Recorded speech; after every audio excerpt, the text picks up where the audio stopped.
Jesus!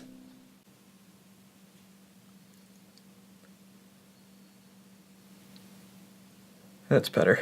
Yeah, so I figure it's been a while since I've done anything with any sort of production value, and production value in this case just means shooting on a DSLR. I mean, admittedly, because I'm, you know, cautious with my equipment, the whole thing's not gonna be like this. I don't feel entirely comfortable just bringing Shannon with me out and about while I get some fresh air, which is what we're gonna do today. We're gonna get some fresh air with the help of this phone, which I've shot a good chunk of my content as of late on, as well as this new friend who I've only used once so far, a not GoPro, which is a pretty decent action cam that I'm hoping to take this opportunity to get good at shooting with.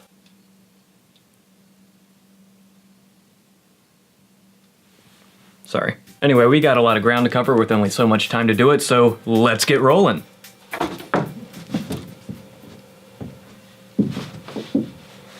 It's a wall. It's a wall there.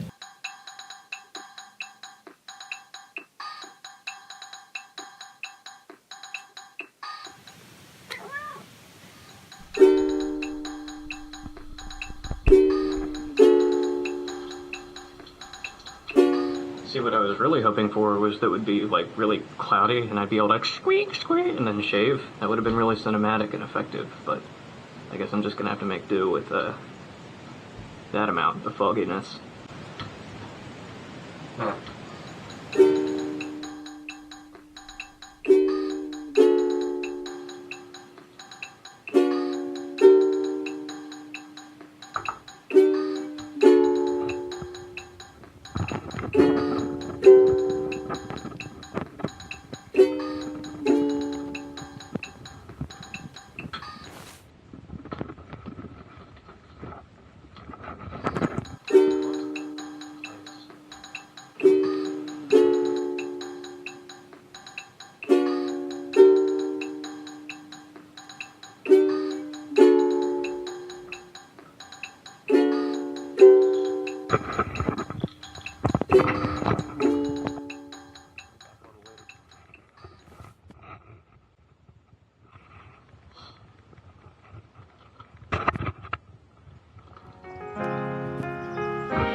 Chill hop gospel music. Hope y'all are digging the look of my roof in the car.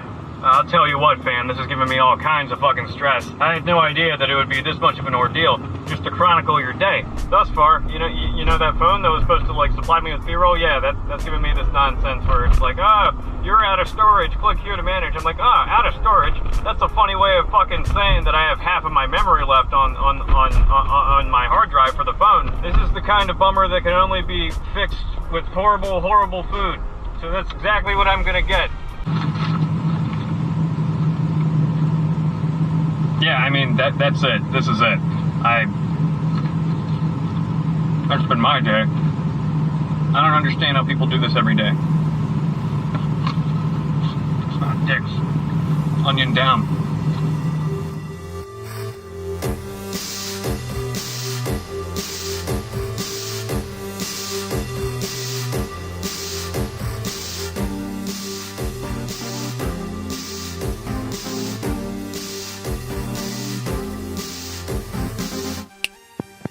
Vlogging has had an interesting journey as a genre of online video. For a while, it was the default means of expression on YouTube. Just shoot some webcam footage, have something interesting or entertaining to share with whatever following of strangers you happen to have, and bam, a cool little new age hobby. Or lucrative, self-sustaining career, if you were lucky. Today, though, over a decade after the platform was started, it seems like everyone's got a vlog. Johnny Sins has one. Johnny Sins has one. Johnny Sins has one. And what's more, the perception of the vlogging genre is mixed, to put it generously. This is my first ever attempt at a weekly vlog. Depending on who you ask, the reaction to someone who otherwise doesn't post day-to-day, fly-on-the-wall content like this will either be something like, cool, it'll be nice to see them in something a little less scripted, something a little more naturalistic. It'll be like hanging out with them, IRL. Or more often, something like,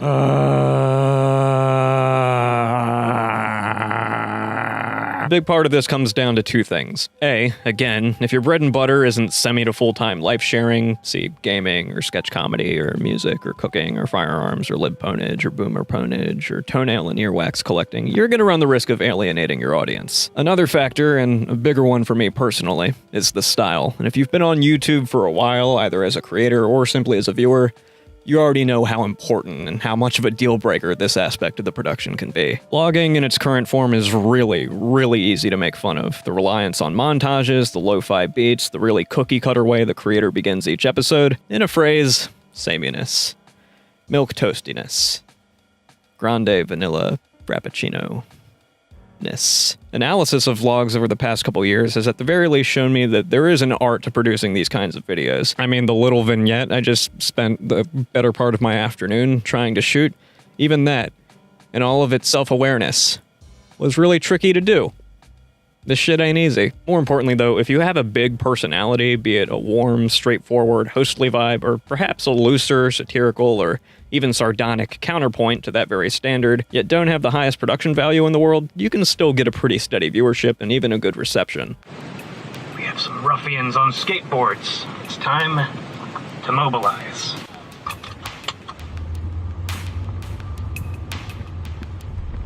On the other end of this spectrum is the one-man film crews, the guys who manage to squeeze every bit of energy and every angle of coverage out of wherever they happen to be, even if their message at the end of the day is, be inspired, or, I fly first class. Neat, huh? As a filmmaker, I can't help but be blown away by someone like Casey Neistat's output. The fact that he's gone this long while putting out such elaborate videos so frequently is an objective feat. And I also appreciate that recently he's been trying to branch out into more insightful, commentary-like uploads, but it's a rare thing for me to feel enriched or like I've learned anything unique or special from watching any of his videos. In the end, when I'm watching channels like this, I'm ultimately looking for something more.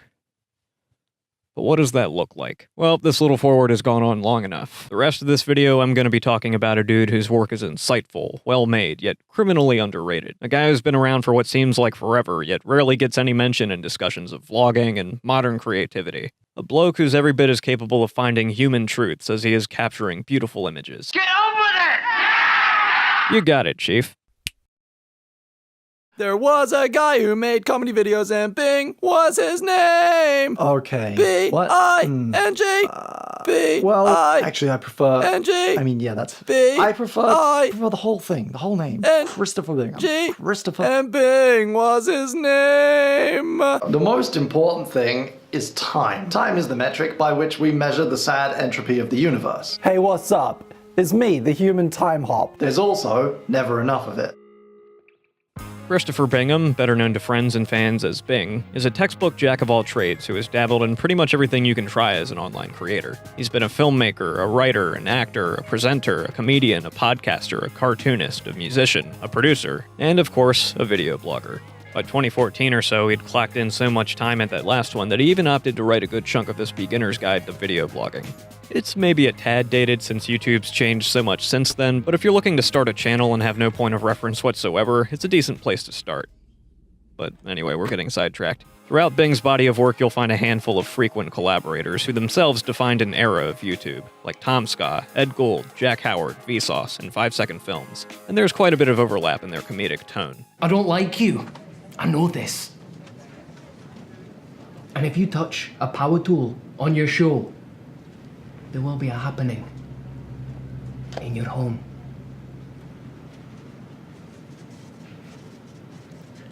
The kids love him. Through years of different projects and through varying mediums, Bing has developed a unique voice that pivots between surrealist humor and unfiltered introspection, from the sweet and nostalgic to the existential and the dramatic. His vlog channel, Bing Radio, though pretty off and on compared to other places like it, paints a solid picture of who he is, what he values, the goals he has, and the means by which he pursues them, all in a style that's indicative of his filmmaking chops. 2013's You Will Love Boring Things was the first video of his I ever saw, and at the impressionable age of 19, I was immediately taken by it. The cinematic focus and vignetting of the lens, the crispy blue color grading, the big-ass light in the back that could probably kill somebody if you dropped it off the roof, the cinebars, his plain white t-shirt, the way he'd stop talking or take a sip of his coffee while the audio of his next point would come in before the visuals matched up, the way the natural light from outside bounces out of his big, beautiful blue eyes. Dylan! What? Everything alright in there? I'm fine, what do you mean? You haven't been sleeping, have you? Shut up, go away. No one's gonna want to hang out with you if you keep No, doing fine. this. This is an important video. So good. Blew my fucking mind when I was younger.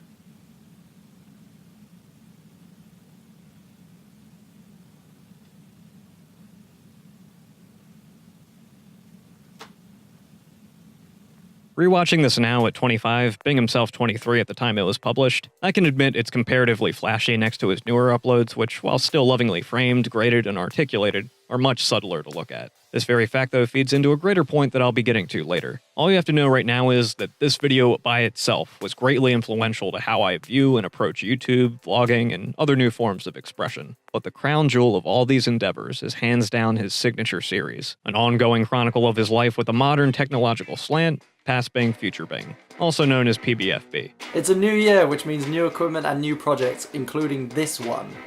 Right now I'm calling it... Where's my hand? Right now I'm calling it Past Bing, Future Bing. Hello, Future Bing. Hello, Future Bing. Hello, Future Bing. Hello, Future Bing. Hello, Future Bing. Past Bing. Oh my, I was reading. You're reading and you still said Future Bing. I read it and I said hello, Past Bing. It's gonna take some getting used to, obviously. Officially started during his last year in in uni, the series was designed as a conversation through time that would take 2 years to complete. For the next year of my life, I'm gonna do a little vlog like this every other day. And I'm gonna hoard them and nobody's gonna see them.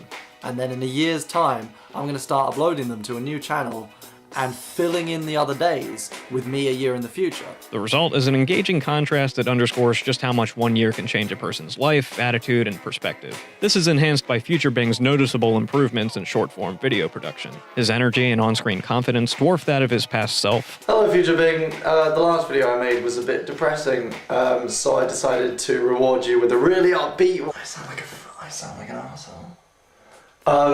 His shot composition is more consistent, the rhythm of his cuts is snappier, and his overall enthusiasm and investment in projects and collaborations give the impression that he's settled nicely into what was once an uncertain future. That all said, though, Past Bing's segments were still competently done, seeing as he was already in school for film and video for a few years. He had to do the hard part of starting from scratch and finding a sense of identity for the project, and when the rougher parts of his journey kick in, you really feel for what he's going through. So I have you guys.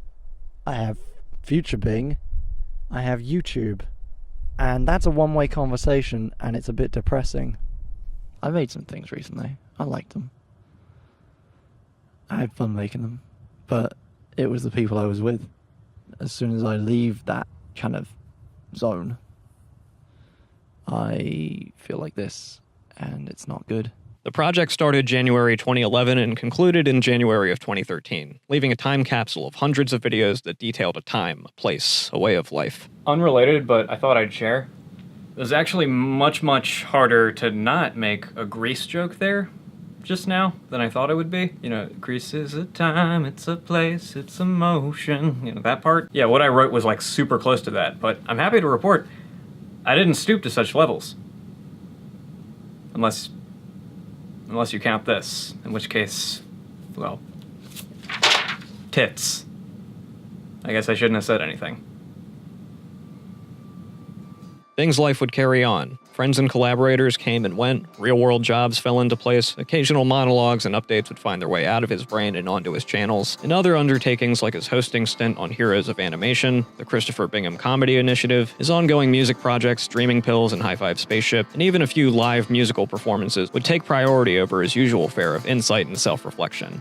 Until one day, at the end of one of his yearly recaps and statements of resolution. 2016 taught me that I'm a fighter and a problem solver. And it reminded me that a lot can happen in a year. A lot can happen in a year. A lot can. PBFB 2017! It's coming January 17th! Starts January 17th! A leaner, month-long sequel chronicling the winters of 2016 and 2017. This season of PBFB shows further refinement of Bing's craft while delving into the personal demons that characterized this chunk of his life. Being able to put your focus on one specific month surely allows you to find a more concrete narrative thread in the project, even if you lose the sheer quantity of videos and the overall a year of my life angle that defined the original series. But the overall production, as is so often the case while you go through this guy's work chronologically, shines more than it ever has. He cuts back and forth between talking head sequences and his day-to-day interactions with friends, family, and coworkers flowingly, seamlessly. It started, as it so often does, very drunk. Look at the iPhone. Have you been recording me this entire time? Look at the iPhone. Hello iPhone. And say, welcome. Welcome. And even though the more locked-in, adult nature of his life at this point can't quite offer the variety of his early 20s,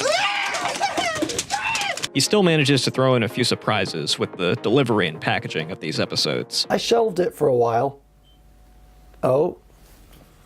Jim's here. Okay, now, watch this shit. Y'all aren't gonna think it's anything special, but I think it's fucking wild. Hey man, how's it going? I gotta clip my con. It might still be recording. I don't know what the range is like through the floor. That's good. I was gonna say, do you want to see my new equipment? Oh yeah, there it is. I mean, that's a nice car. Yeah, go on, take a look. Oh hey, that's a nice car. Alright, so that opens up so many possibilities creatively. Like, I have a lav mic. I don't know if it's like a good enough one that I would be able to do what he's doing, where he's like going through multiple floors of his house and going outside and talking to his friend and being able to pick up both of them at the same time. It never occurred to me that if you're running one of those things directly into your camera, you could reasonably go like a bunch of places while leaving it stationary. Now I know you're probably like, oh Dylan, couldn't you just like use the camera and follow them around? Isn't that the point of YouTube and vlogging? Well, yeah, but like you're not always gonna have a fucking cameraman if you want to do something like different or out of the blue like this. I had this joke where I was gonna use mine and like walk around the house and be like, yeah, I mean, isn't this fucking cool? And then like an intruder would be coming in and I'd like cock a gun back and you'd hear me like shoot him. I'd come back with blood on me. I'm lazy. And this video is taking forever, so I'm not going to do that. But, like, even there, it gave me a joke.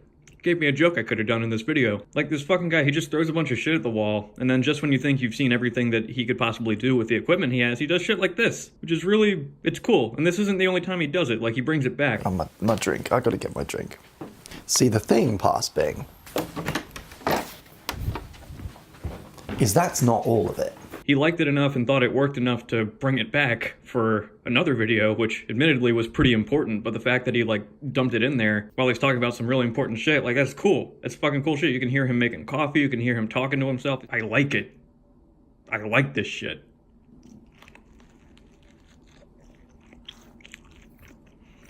Anyway, I need to get back to work. One of the biggest criticisms of the original PBFB was that the conversation through time didn't really feel like a conversation. Future Bing didn't address past Bing very much. The hindsight provided by having finished the maiden voyage drove Future Bing to be more proactive in communicating with past Bing. The most significant aspect of this season is past Bing's clear difference in outlook and mood, a deep-rooted sense of longing and uncertainty in what he wants to be. It's eventually revealed by Future Bing that a major cause of this state, the sadness as well as panic attacks that he had kept secret at the time of recording, was none other than a medication he was taking to reduce heart palpitations. And by the time this run of the series starts to wrap up, the implications of this period, the reasons why he returned to it in 2016, are made crystal clear. And although this time round a lot of change happened off camera, I'm able to lay it out and see it in context and with perspective, and I will be forever grateful that you decided to pick up a camera and do this again. No big celebration, no big party this time. Life goes on for both of us. You've got a lot to do. I've got a lot to do. This part right here is the most important part of this whole format. The conversation. The questions, the answers, the concerns and anxieties and fears of living in the modern age, met by the eventual empathy and very intimate understanding of those fears that can ultimately only come from you.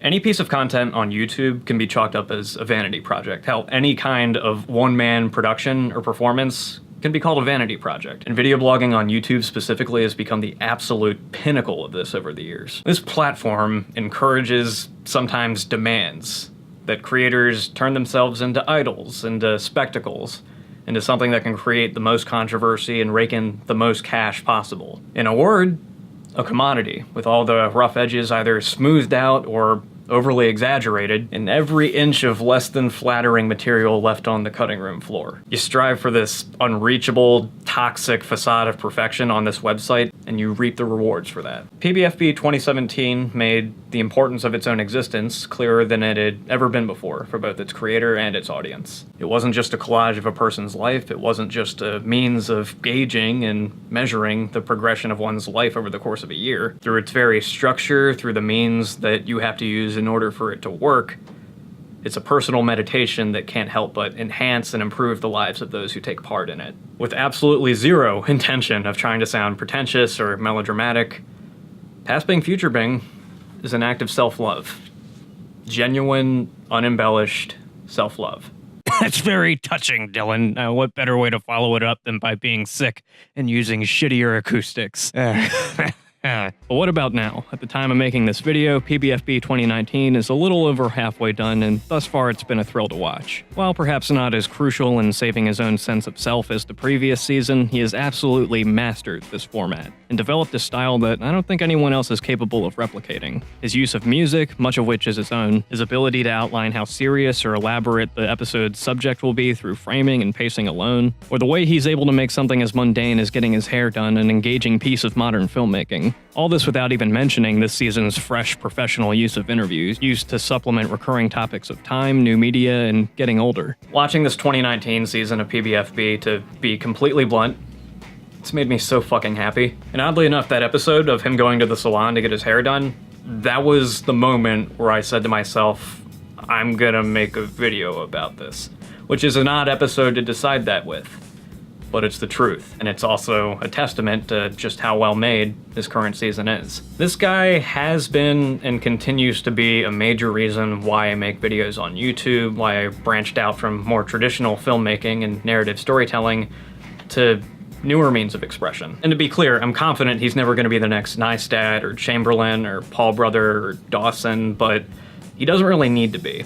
In fact, if he ever reached that level, he'd probably lose a big part of what makes his work so special. That said, I think he's deserving of a much bigger audience than what he's currently got, especially in regards to people who want to get something meaningful and fulfilling out of this platform. So all of that in mind, I implore anyone interested in supporting the guy's work to check out the Kickstarter for the full-length follow-up to Past Bing, Future Bing that he's currently cooking up. That's right, he wants to do another full 2-year version of this project. Now, he's getting pretty close to his goal as of making this video, but in the off chance we could maybe get him to some stretch goals, I think that would be the coolest thing in the world. Because if you look at the pitch and you look at this past season alone, it really does have the potential to be something great. Okay, so a couple of notable things have happened since starting this goddamn edit. Let's start with the good news. The good news is, currently, the Kickstarter project has reached 100% of its goal. Woot, hoorah. The bad news, of course, is that last time I checked, maybe this has changed marginally since the last time I got any updates on it, but my boy is fucking homeless. So I just got off the phone with my estate agent, who told me that my potential new landlord has decided to take the property off the market. My guy says he's gonna call me back in a few minutes. If it's negative, I don't have a house. I am homeless. By next weekend, I will be homeless. We were already packing stuff. I've booked a van. That's mildly ruined my day. Now, granted, I have no idea if this is the kind of thing that within a matter of days will just kind of sort itself out, but I don't know, man.